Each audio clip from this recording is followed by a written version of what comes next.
Brought to you by bedroombattlefields.com, this is the Tabletop Miniature Hobby Podcast.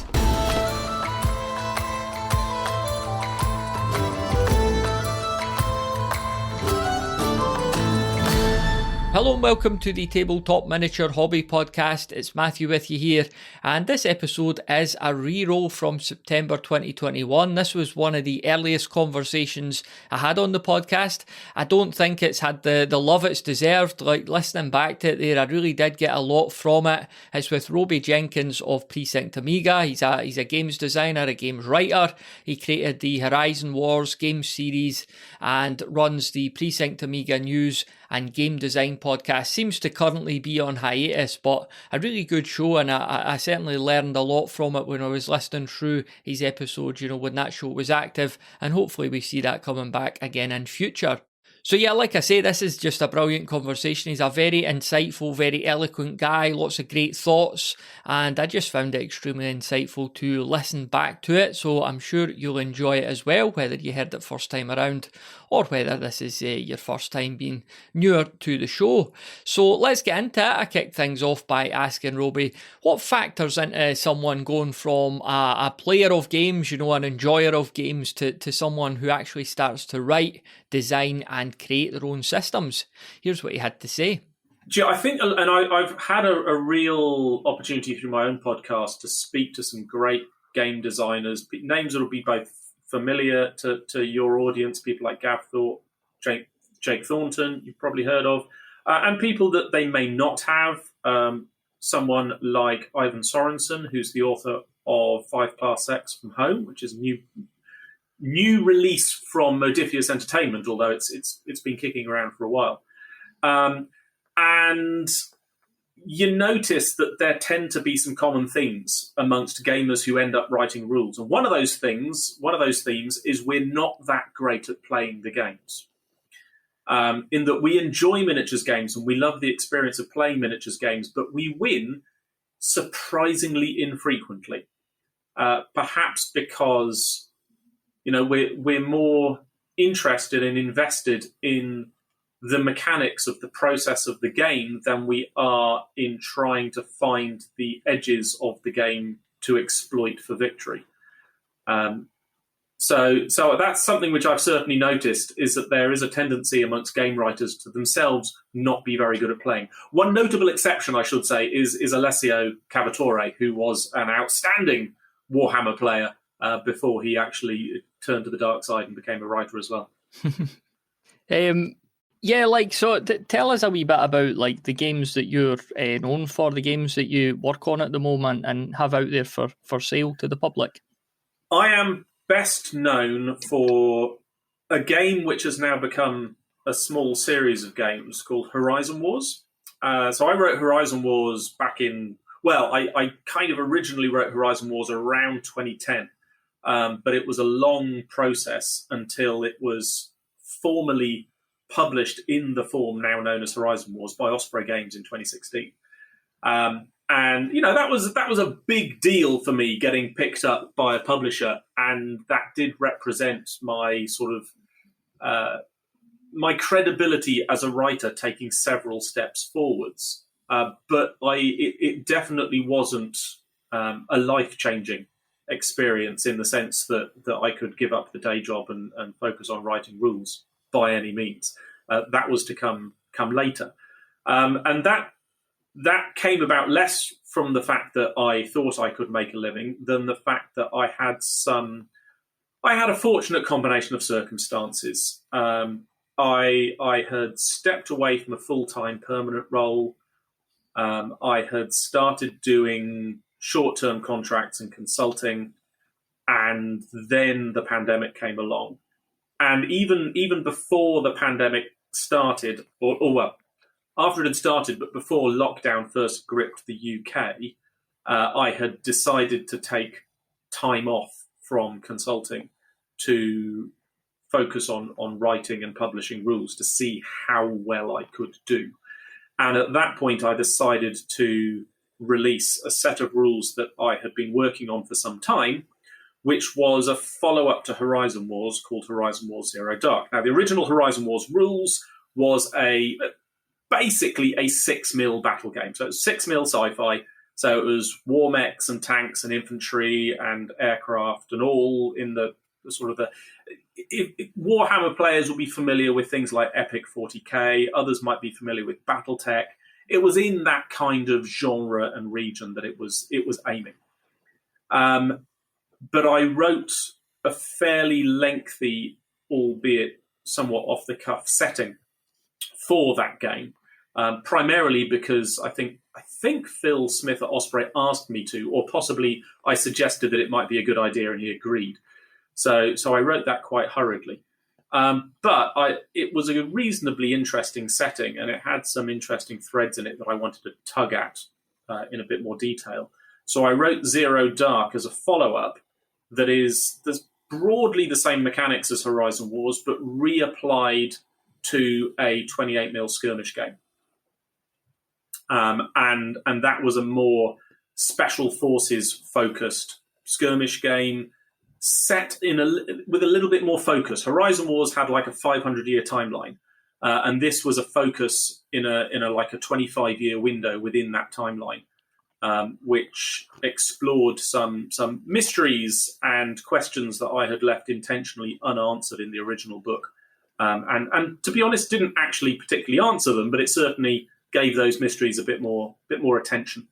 And it's that they're both Horizon Wars books are, in fact, all Horizon Wars books, I should say, are designed to be miniatures agnostic, as they say. So you should be able to use whatever miniatures you've got handy and throw them in. The settings are there to entertain and inform and guide players, but they're absolutely not carved in stone by any means, and people can use those games to play their own settings, or settings that are more familiar to them, or ones that perhaps they love but don't have their own game, or even ones that do have a game and you don't like it very much. And then this year, I published Zero Dark in 2020.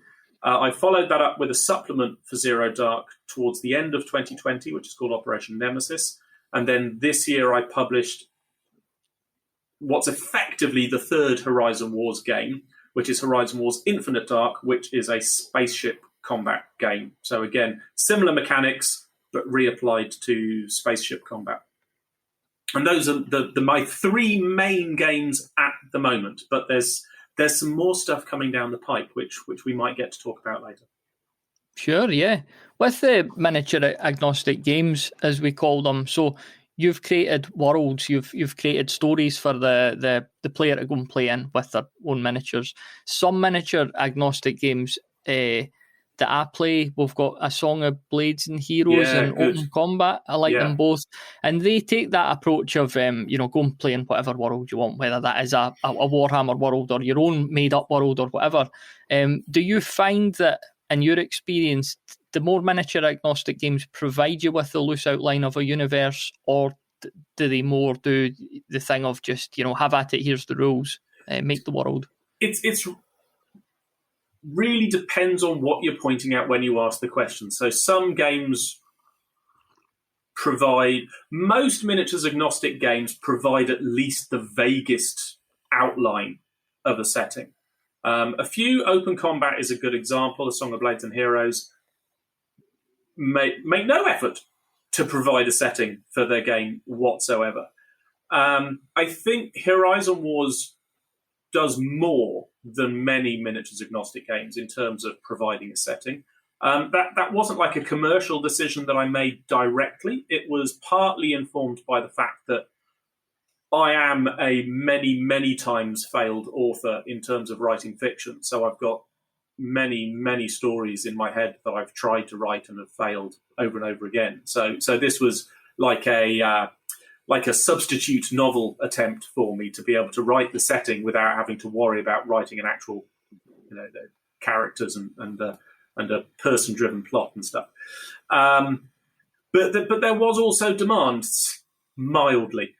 So people who were playing Horizon Wars and who were interested in seeing what I had done, did come to me and say, we'd love to see more of this world and go into more detail and find out more about it. So I thought, well, fair enough, I'll do some more of that.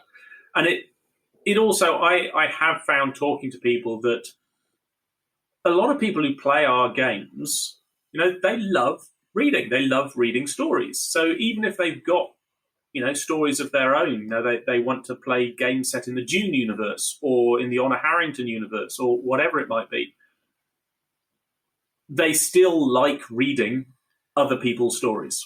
So it's the idea is it just gives somebody more to read. So you can pick up the book and you can have the rules, but you can also enjoy the photographs and you can read the fiction, and you get more out of your money than just a set of rules. And there's that thing as well, I think, with a lot of gamers where sometimes having complete freedom is too overwhelming. So that might be an issue where, the games I've mentioned, Open Combat, Song of Blades and Heroes, where it's almost like, do anything you want. And some people are like, I don't know what to do.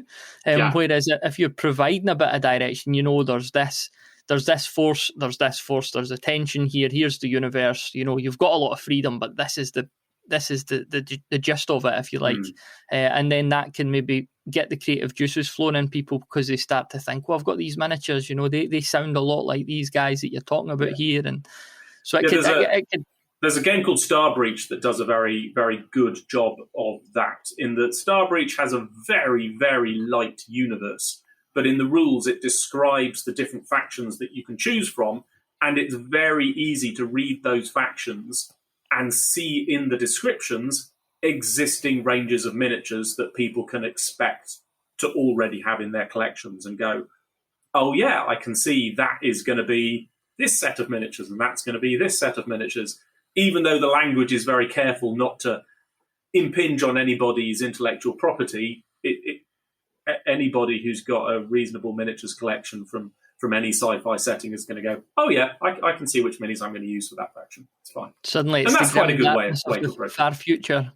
Yeah. Well, do you think as well that leads into...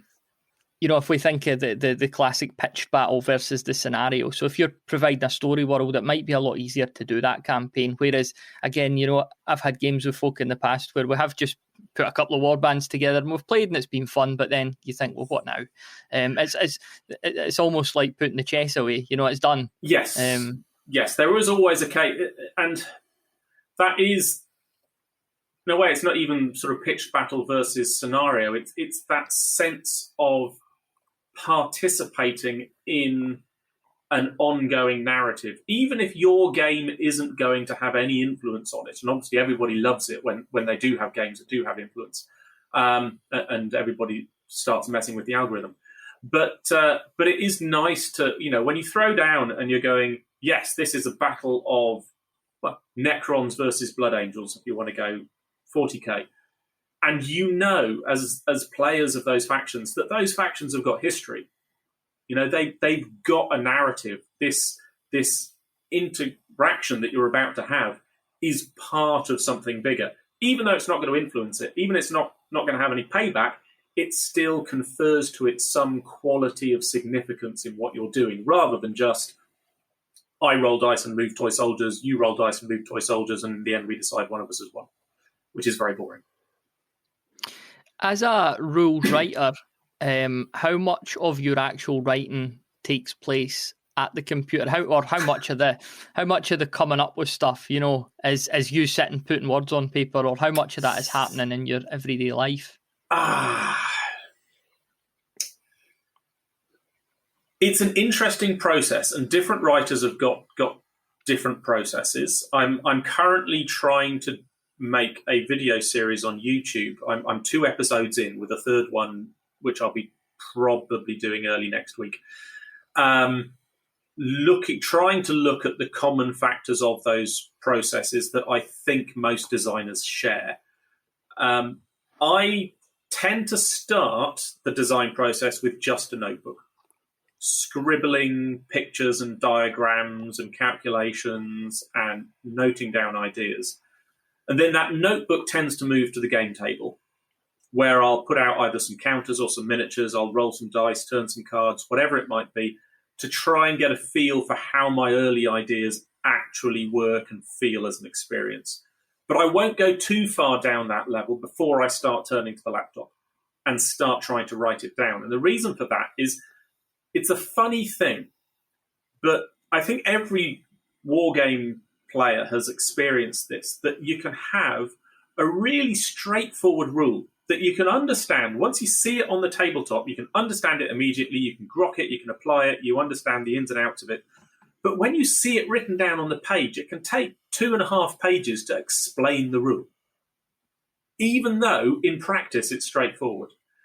And I think that is really important for the rules writer, because you may think, I've got a really straightforward rule, this is brilliant, this is excellent, but when you start writing it, you have to start asking, how easy is it to actually articulate this rule to my players on the page? Because that transfer of the table action into the rule book, it has to be something that players can pick up and read, and as they're reading it, visualize how it takes place on the table. And if a player can't visualize that quite quickly, it can really kill the success of a game. And I say that with personal experience. My Horizon Wars games have a distinctive mechanic, which is rolling a set of 12-sided dice and forming them into groups, with each group having to meet or exceed a particular target. Now, I've just explained that to you, and I'm sure you can visualize it. But I must have gone through a dozen different iterations of how to explain how that works to players. And I thought it was clear in the first book, in Horizon Wars, but I had so many queries of people just saying, I can't quite visualize this. I can't quite see how it works. I need help. Please explain it. And likewise, there's a thing called the counter test, where the other person, like your armor save or whatever, you roll dice against the other person's test. And that, again, is slightly more complicated. And the number of times I've had to say to people, no, I really do mean exactly match. It's not match or exceed. The counter test has to be an exact match of one number against another number. And people struggle to grok that just from reading it on the page. And that's a real struggle for rules writers. Even when you think something is clear and well articulated, people will still come back and go, well, did you mean this? And you're like, no, what? I meant what it said.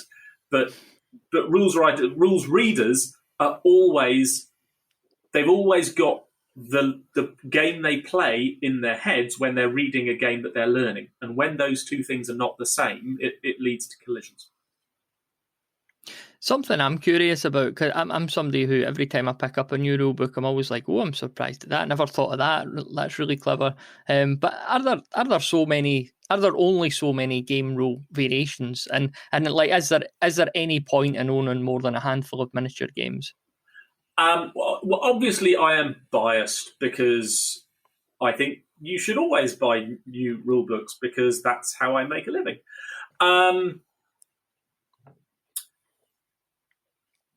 I certainly can't get enough new rule books. I love having an excuse to buy a new rule book. And I do like to sit down and feel the game flow off the page in front of me, even if I'm never going to get to play it. And I've got a number of rule books on my shelf that I think it's very unlikely I'll ever play. But I don't regret having them there, and I'm never going to get rid of them, because they are satisfying to read. Is there a limit? At one point I might have said yes. Okay, the limit is vast. It is huge. There are all kinds of possibilities that are yet to be explored. But surely I would have said it was finite. But increasingly that is not the case, because we are at the start of a process of moving towards what I refer to as hybrid games, which is where you have a tabletop wargaming experience that is supported by or enhanced by digital assets. And there have been a few attempts down the years to try and do this, and they've all failed pretty miserably, even ones that were actually very good games. But even though the current early attempts haven't succeeded, we are definitely going to be there. It might be 10 years, it might be 20 years. I don't know how long it's going to take. But eventually, the idea of augmented reality environments are going to become normalized. And within those, effectively all bets are off. I mean, the opportunities and options for randomization brings all of the options that current digital games have onto the tabletop. So, I mean, just for example, I'm literally, just before I sat down with you, I've just come away from playing a little bit of a new Skyrim playthrough that I'm enjoying. Skyrim's a great game. But anybody who plays Skyrim will know that the combination of the different skills, skill levels, and skill trees, they're great in a digital game. But if you try to apply those to a tabletop game and apply them to every character that you had on the table, you would get lost and overwhelmed. There's no way to manage that much information, which is why game designers have to make things quite simple for tabletop games. But when we get to the point of having hybrid games where there is this digital tabletop hybrid, there'll be absolutely no reason why every miniature in your collection couldn't have its own career path and be evolving and developing with every game that you play. And you'll be able to save its status at various levels. So you'll be able to sit down with somebody who maybe hasn't been playing as long as you, so you reset the status of your army back to the point that they were at, so you're playing at a level playing field, and then you play somebody who's much more veteran, and you can put your army back up to its full state and play in that form. And all of that will be possible eventually. And Ex Illis tried it, Bastion Games, like 10 years ago, and it failed on a number of levels, and it failed twice. They failed once, they got bought out, and then the customers failed as well.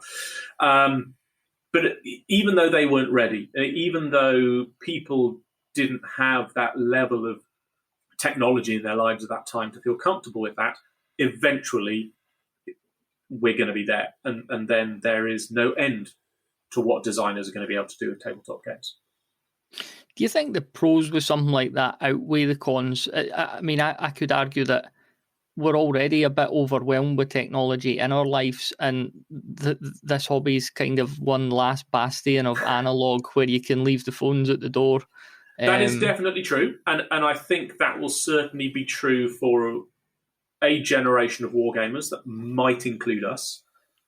But the next stage in digital technology, which we're already at, which we can see around us now, is the gradual disappearance of visible technology from our lives. So, I now drive an electric car, and when I get in my car, it does a lot of stuff for me. My car has automatic line sensing. I'm not allowed to take my hands off the wheel. It'll tell me off if I try to do that, but it will adjust my steering if it thinks I'm crossing a line. It has an alarm warning me of a collision. Even if I'm in standing traffic, it warns me when the car ahead of me is pulled away in case I've been distracted. So all that kind of stuff is becoming standardized, and we see the same thing now. That I've just made an appointment for another interview tomorrow, and I got the email through. Do I want to accept this appointment? I click yes, and that automatically updates my calendar, automatically updates my Google Calendar, my Outlook, sets up an alert, an alarm. We're seeing technology start to disappear from our peripheral vision. And we're not at the point where it's literally about to launch, but the direction is there. And I think maybe not this generation of young people, but their children will just expect things to work. They will just expect that when they turn on a device, all their logins will be automatic. That they won't, it'll be biometric logins, or even it'll be a single biometric login at the door. You scan your iris or you scan your fingerprint, and not only does it unlock the front door, but it logs you into every device in the house. That is the direction that we're going. And as I say, as a game designer, I think that's incredibly exciting. And I think it means that all the best stuff about miniatures games, all the creative side of things, the social side of things, creating your terrain, building your table, making your army, all of that will stay moderately analog, although I think 3D printing obviously is going to transform how we actually get our hands on miniatures. But all of that will continue to be analog and traditional to an extent. I mean, again, Hero Forge are already outsourcing miniatures painting to a computer. It's not great, but it's only going to get better. But for those of us that want to paint, we'll still paint. For those of us that still, want to make our terrain out of polystyrene, as opposed to 3D printing it. So I'm showing Matt some of my polystyrene terrain. Rather than 3D printing it, we'll still be able to, and that will still be relevant and possible. But more and more of the hobby is going to be digitized until it leaves only the fun stuff for us to do. And the hard work won't be there. Just to give another example, Infinity the game. Great, terrific game, which I love very much. But one of the biggest selling points of Infinity the game for enthusiasts is their Infinity Army app, which is a digital, free army building software that looks fantastic, that is constantly updated with new information, new units, FAQs.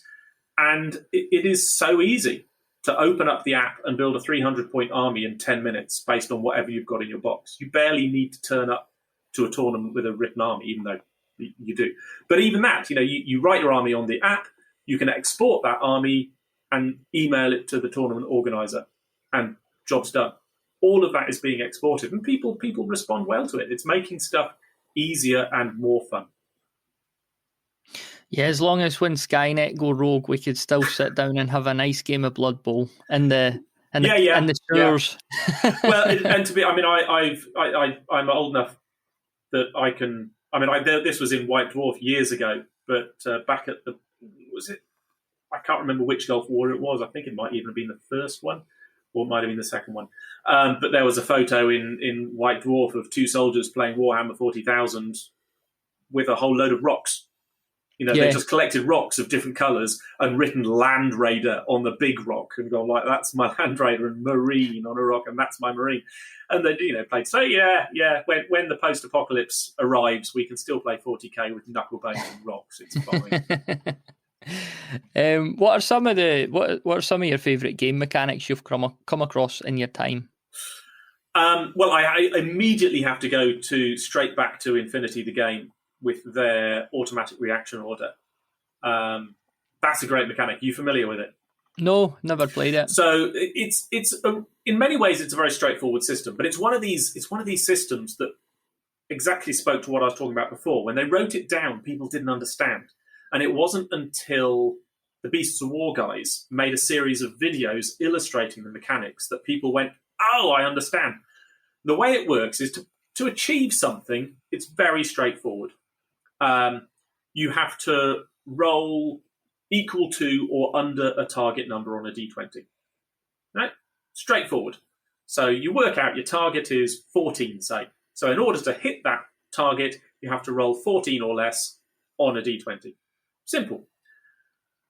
But then your target gets to react to you, assuming it's a person with a gun, and they get to shoot back.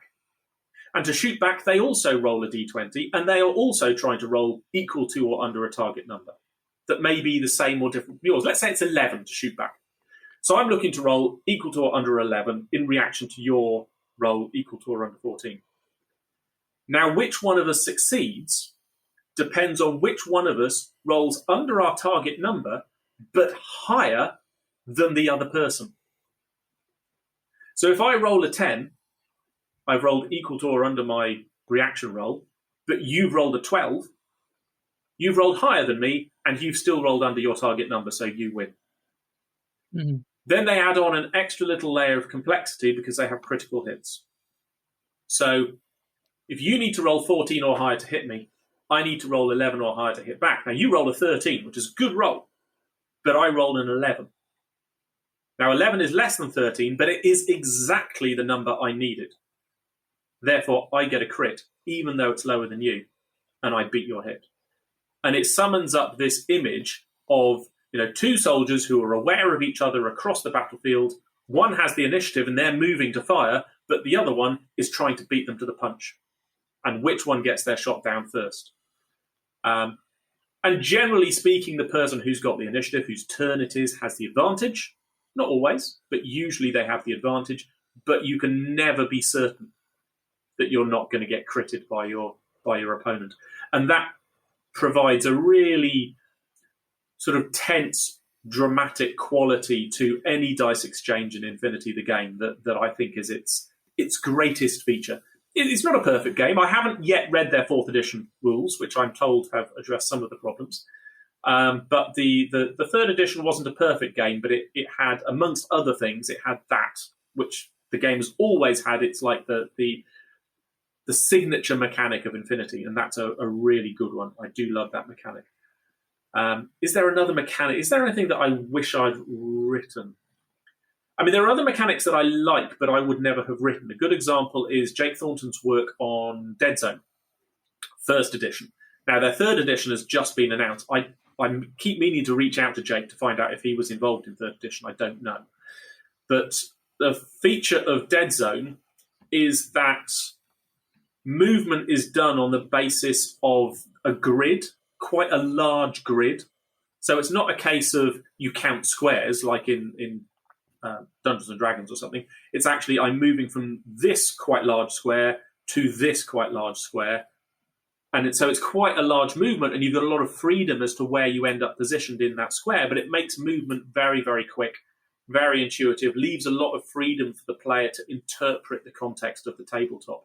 And that's a very, very clever and interesting mechanic that I like. I wouldn't have written it because I try really hard to write games that don't need special stuff, like a specially gridded surface. That's how I try and design. But nevertheless, I can see the elegance of what he achieved there. Anything else? X-Wing. The way X-Wing uses their dials to dictate who gets to go when and what maneuver they're going to do, I think that is super clever as well. That's, again, it requires a special thing. It requires peripheral items, which I would never write into a game. But when a company's got as much money as they have, you can afford to throw money at solving a problem. And some really interesting solutions have come out from that.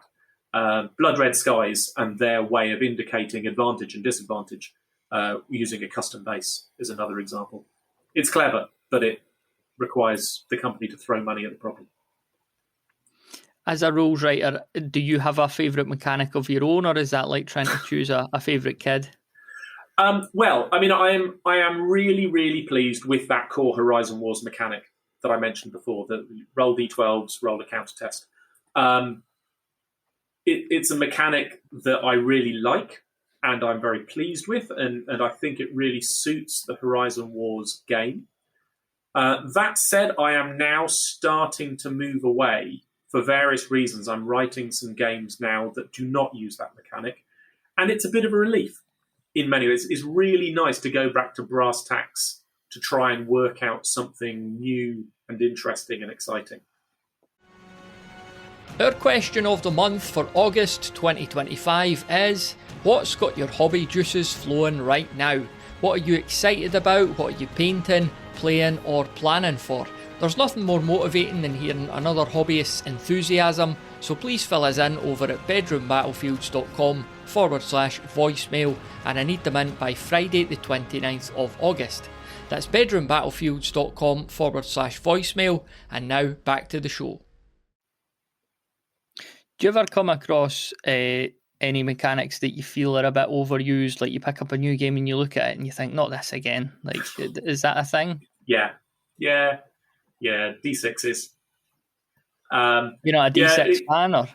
Well, it's not that I'm not a D6 fan, but statistically speaking, the D6 is incredibly restrictive. There's very little you can do with it. So, classic example, be familiar to most of your listeners, the 40k approach. D6 to hit, D6 to wound, D6 to save. That essentially, so let's say, 4+ to wound, 4+ to hit, 4+ to wound.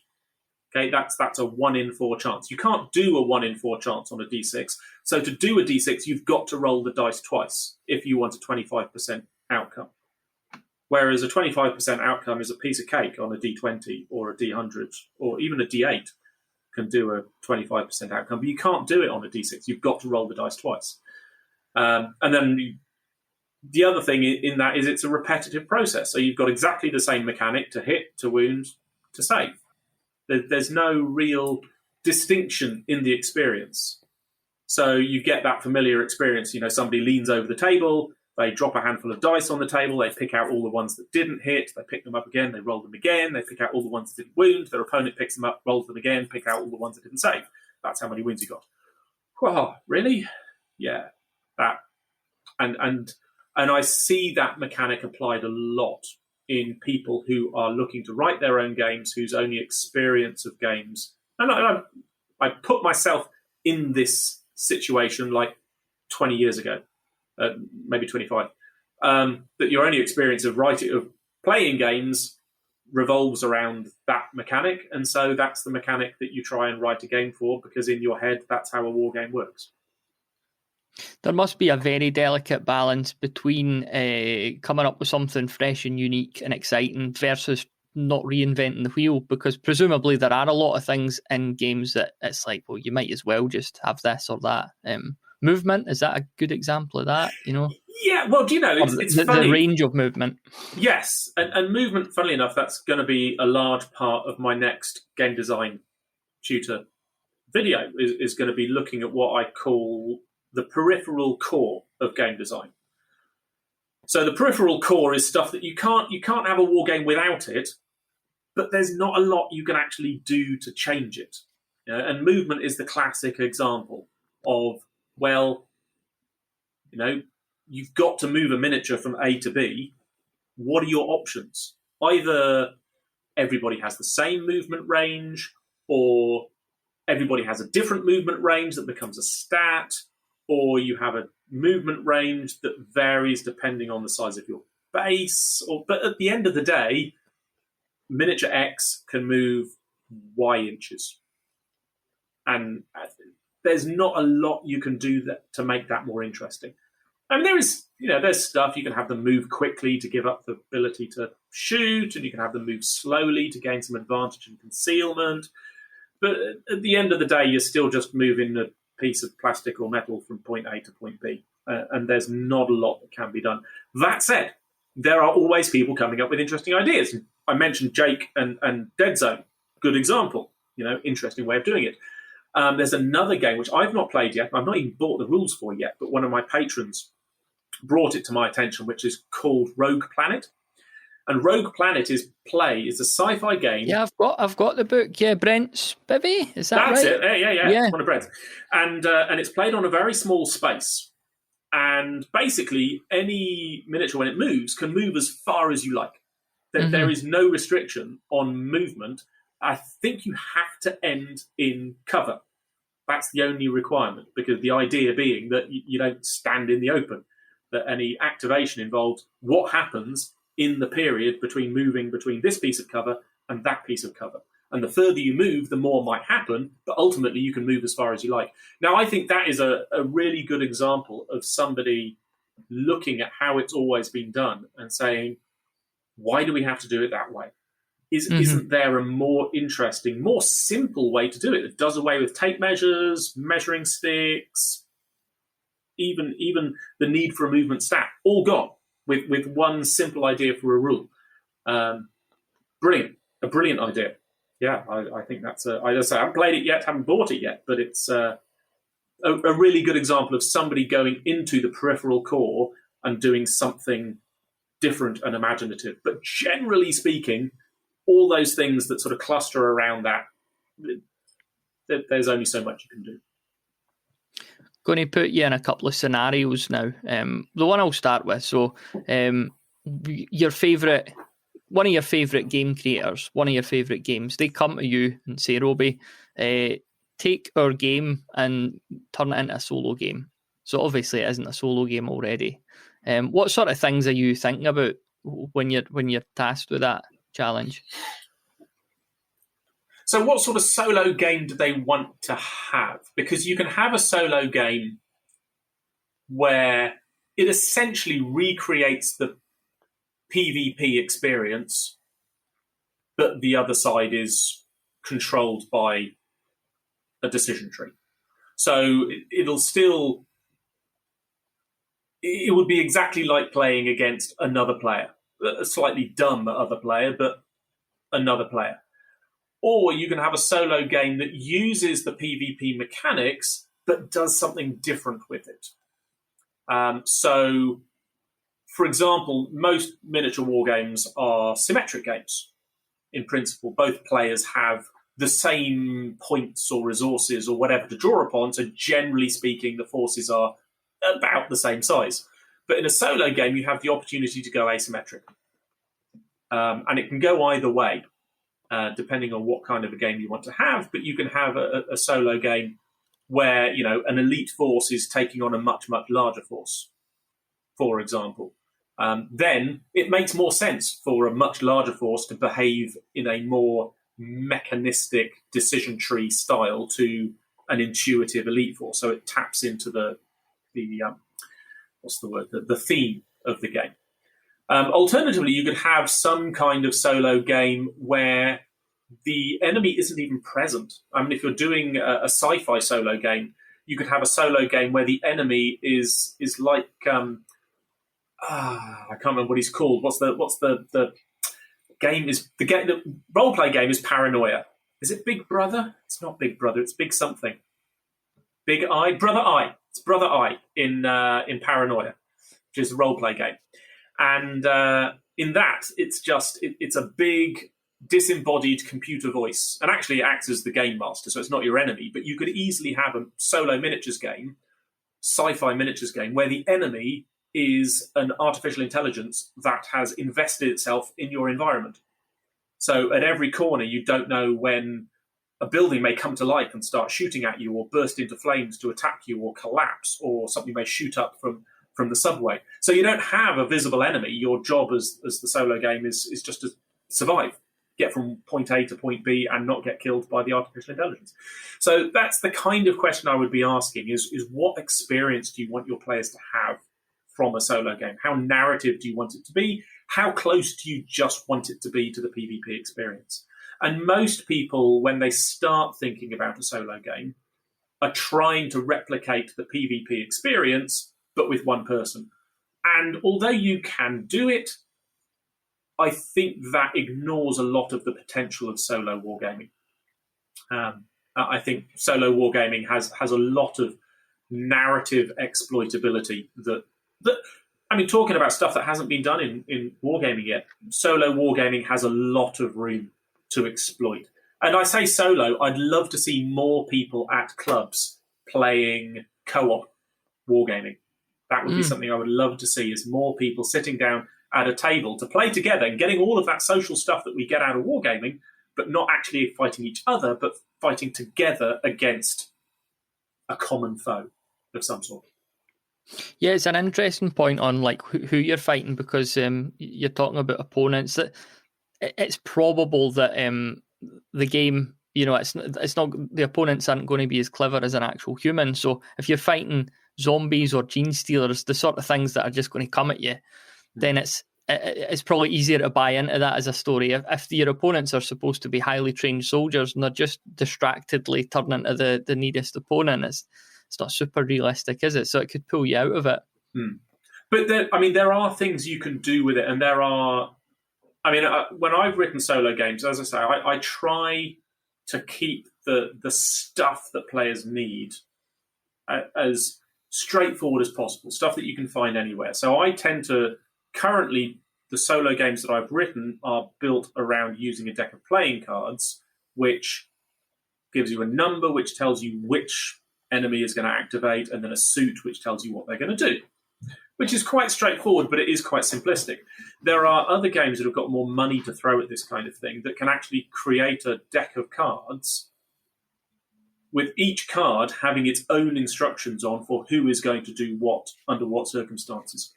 So you can have a different decision tree on every single card that creates a more intelligent response in your enemy. It's intelligent and unpredictable at the same time, which is the ultimate goal of solo play. And having money to throw at creating a bespoke set of playing cards is, at the moment, the analog solution to the problem. But of course, we talked before about hybrid games. I mean, the ultimate solution to a hybrid solo game has already been done by Fantasy Flight Games in their XCOM board game and in the solo version of Imperial Assault, where you actually have an artificial intelligence program that obviously can be far more sophisticated and nuanced than the flip of a card, and also more fun because it can add music and graphics and the sense of actually an intelligence making decisions behind the screen, even when it's all done by algorithm. In your experience of the solo games you've encountered, are these small-scale individual miniature skirmishes, could it be done on a mass fantasy rank and flank game like Warhammer Fantasy Battles? Could that be done in a solo manner? Well, yeah, no, it definitely could. It definitely could. And this is one of these cases where I have to measure the difference between what I like doing as a wargamer and what I nevertheless know other people enjoy doing. One of the drawbacks of doing a mass fantasy battle game in a solo system is that, of course, that you have to move both armies. And that's quite time-consuming, which I would personally not find fun. But on the other hand, people do play 40k Apocalypse. So there are clearly people out there who are prepared to spend a lot of time moving a lot of units for not a lot of purpose. So with that in mind, you could definitely do it if somebody were minded. And in fact, the game I mentioned before, Ex Illis, had all the capacity to do that because they had a digital resolution system. So there would have been absolutely no reason why you couldn't have had two armies, set them up on either side of the table, and then the resolution system that was designed to deal with PvP would just create decisions for the opposing side to do. Yeah, it would be... Yeah, the technology already exists to do it, and it wouldn't be any more difficult than doing a skirmish game. The only reason I predominantly write skirmish-type games is that I don't have the patience to move that many models. Yeah, or and setting up and tidying away yourself as well. Yeah. Double the time. Quite. Another wee scenario for you. Somebody commissions you to write a game for them, and in the brief they say, look, we want this to be tiny. Maybe two miniatures, tiny playing space. Can that be done? Yes, definitely. In fact, I would direct you to... So I started the game design tutor. I said there were 2 episodes. But there is actually a sort of a pre-episode, which I really ought to go and add to the playlist now I think about it, where I sat down with a chap called Tony Graham. And Tony's one of my patrons. He's not a game designer. He's not involved in the industry in any way.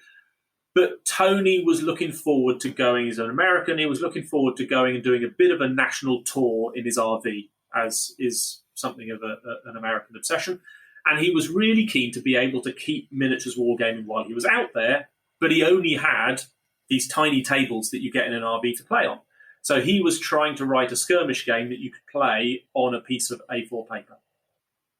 And so he and I sat down and he let me record it as we brainstormed our way through what a sci-fi skirmish game could look like played on a piece of paper. And that is exactly what you asked. Was it possible? Yeah, not only possible, but I mean, I'm not writing it. I just sort of helped him through it, but I'm really looking forward to seeing what he comes up with because it sounds really interesting. Yeah, and then again, we talked about the technology side of things, but just thinking off the cuff, you might have an iPad which might create a dungeon tile playing space for you, and you maybe move your miniature up to the door, and when you get to that door, you're presented then with a random... that already exists. That already, right? People are already getting...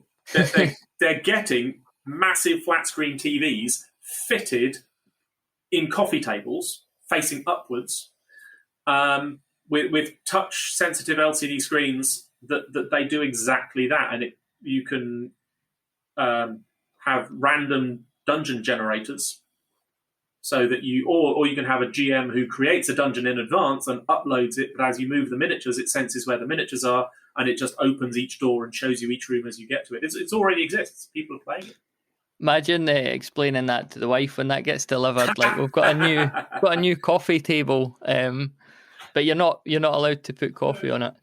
Well, there's a company not far from me in Evesham called Geek and Son, and that's all they do is make bespoke gaming tables.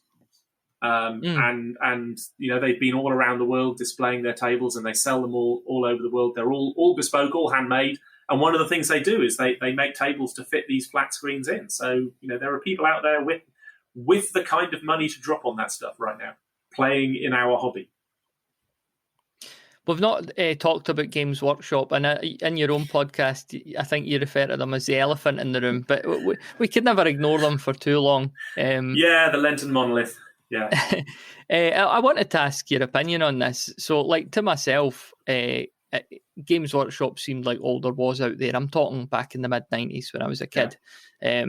I got White Dwarf, and I didn't know of any other games out there. Does the company actually have a bigger hold on the industry now, even though there are loads of different options on the market now? Or has it gone the other way, do you think?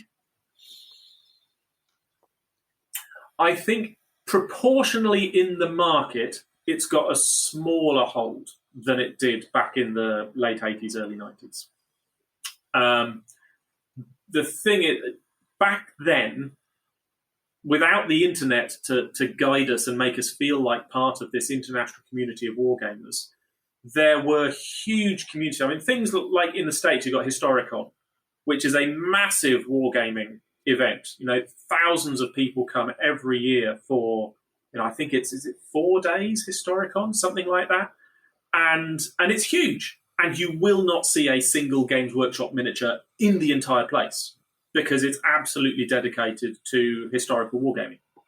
And the historical wargaming community was vastly more dominant, particularly in the United States, than the fantasy wargaming world was.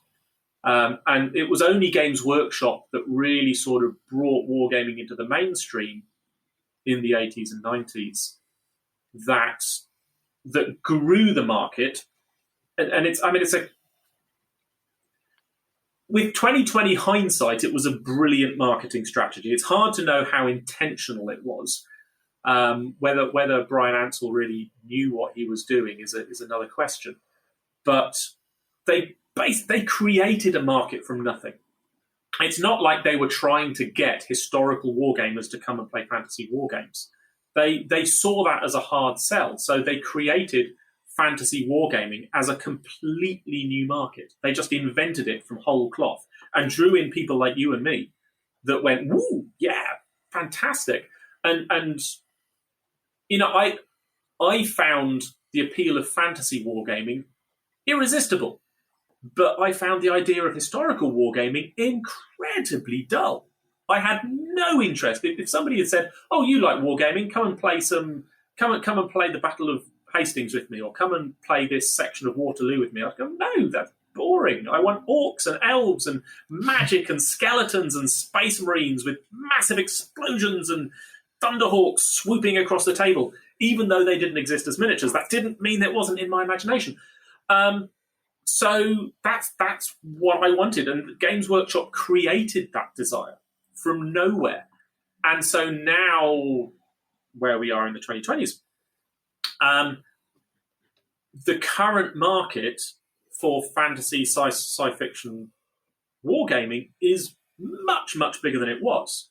And Games Workshop's percentage grasp of that is considerably smaller than it was, because originally they were the market. They were basically it. So, yeah, their proportional grasp is smaller. Not a lot smaller, but smaller. But it's a far, far bigger market. And it's a market that Games Workshop essentially invented from whole cloth. Do you play any Games Workshop games these days? I don't. I would. Do Do you know, I would have said, if I talked to you when I was supposed to talk to you the first time, I would have gone, oh yeah, I'm looking forward to trying the new Kill Team. I went to a local club the other day, and I was going there to run a demo game of Zero Dark, which I did. It was great. I had a really good time. But every other table in the club was a Games Workshop game. And I arrived after everybody else had got started. They'd already started their games. They'd set the tables. They were getting prepped.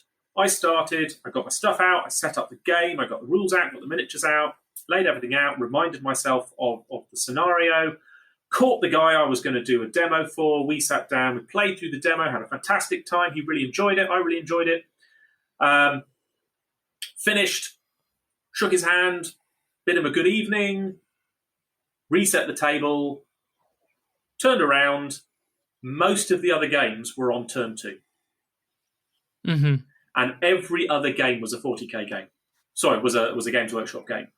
So there was 4 games of 40k, one of Age of Sigmar, one of Kill Team, one of Aeronautica Imperialis. I think that was it. There might have been more 40k. I forget. And none of them looked that fun. The people looked like they were having fun because they were sat down with their friends and they were joshing one another and having a good time, and they were being social and enjoying themselves. But the games themselves didn't look fun. Even Kill Team, which I was really interested to see Kill Team happening. I went over and I watched them play, and I went, I'm really not getting any sense of engagement with what I'm seeing on the tabletop. It's just plastic encounters. This feels very dull. Whereas the game that I know I was playing my own game, so I'm tooting my own horn here, but the game that we just played felt like it had purpose, felt like it had ups and downs and swings, and he thought he was there, and then suddenly this thing happened and he wasn't there, and now his hero that he thought was going to take the mission was down, and could he rescue him and get off, or did he have to just flee for the exit and hope for the best and leave his guy behind? And it had a sense of drama to it that I just didn't really see. I think Aeronautica Imperialis came closest to having that sense of drama, and I don't think I gave that game a fair. Well, I watched it for a while, but it was a 4-player game, and they had 2 enormous fleets of aircraft. So I think it was moving really slowly because they weren't super au fait with the game, and they did have a lot of miniatures. So perhaps it didn't get its fairest show on the table, but everything else I was looking at going, nothing here really appeals. I mean, even Necromunda, and I've got a Necromunda gang half painted on my desk, in fact 2, if you count the Gene Stealers. But I don't feel any particular compulsion to play 40k. I would rather go and play Starbreach if I was going to put those guys on the table. Yeah, and I mean, we've talked about the miniature agnostic systems out there. Like, if you love the universes that Games Workshop have created, you don't even need to use the rules, do you? Like, exactly. There's loads of games out there you could use. The one, and I've talked about this on my podcast recently, the one quality that Games Workshop has that puts it ahead of every other game in the market is ubiquity. It's the fact that I went to that club and everybody there was playing a Games Workshop game, and most of them were playing 40k. It's the ability to know, if I put in the hours and the time and the money and the sweat and the tears I need to paint this 1,500, 2,000 point Necron army, Tau army, Eldar army, whatever it might be, I don't know what the modern names are. I paint this army, I know I can go to my local club and play somebody with it. On the other hand, if I put, admittedly a lot less time and effort into building and painting this 10-person Infinity army, there's no guarantee that I'm going to be able to use that army, because I don't know if anybody else at my club plays Infinity, and if they do play an Infinity, I don't know if they want to play right now, that they're playing something else.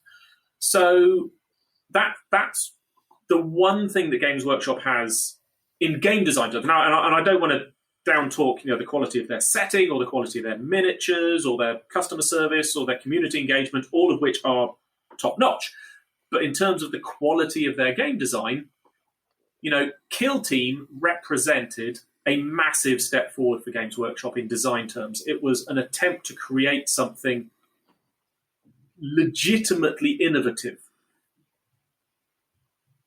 But all they really seem to have done is ripped off some of the best other skirmish games out there and done nothing, let alone nothing new. They haven't even done it as well as the people they ripped off, which is very disappointing.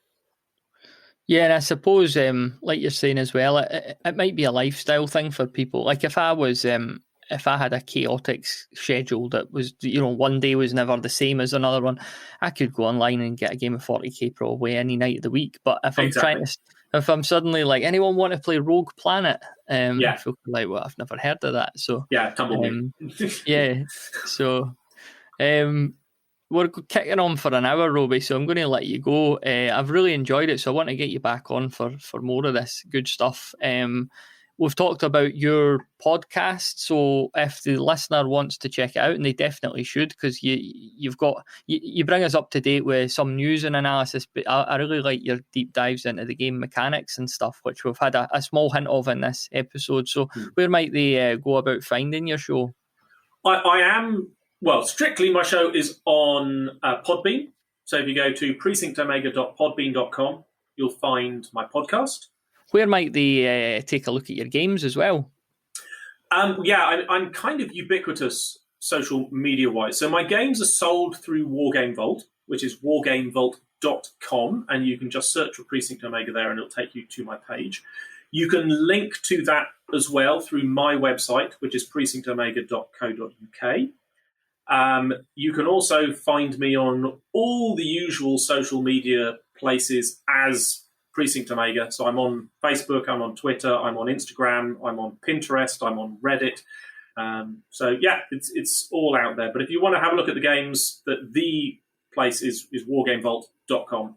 That is the place to find my games, as well as loads of other miniatures agnostic games. If you don't fancy a Precinct Omega game, you think they're a little bit pricey, check out Rogue Planet, check out Planet 28, check out what are the other good sci-fi skirmish games on there. If you like solo games, there's a game called Hardwired, which is a solo cyberpunk game, which is really cool. Stargrave? Yes, Stargrave is available through Wargame Vault if you like that rather than going to Osprey. 5 Parsecs from Home, now from Modiphius Entertainment. That is also on Wargame Vault, as well as all of Ivan Sorensen's other stuff, which is from Nordic Weasel. So yeah, check out Precinct Omega, please, but don't stop yourself there. It is a treasure trove of excellent content. Indeed. Like I say, all links in the show notes at bedroombattlefields.com/podcast. Robey, thank you very much. Really appreciate your time. What's for tea tonight? It's kicking on for 5 now. So. Fish fingers and chips tonight. I've got to go and make it now. Good, a council tea. I love that. I think I'm on the tuna pasta, but it's chickpea pasta, which is a little bit different. Tastes the same though. But yeah, very nice. Well, enjoy your fish fingers, and we'll catch up again sometime soon. That would be great. Thanks, Matt. Thanks very much for listening to this episode of the Tabletop Miniature Hobby Podcast. If you enjoy the show, then please do share it with someone else you think might enjoy it too. And be sure to check out our Discord community of like-minded hobbyists, which you could find at bedroombattlefields.com/Discord. It'd be great to see you in there.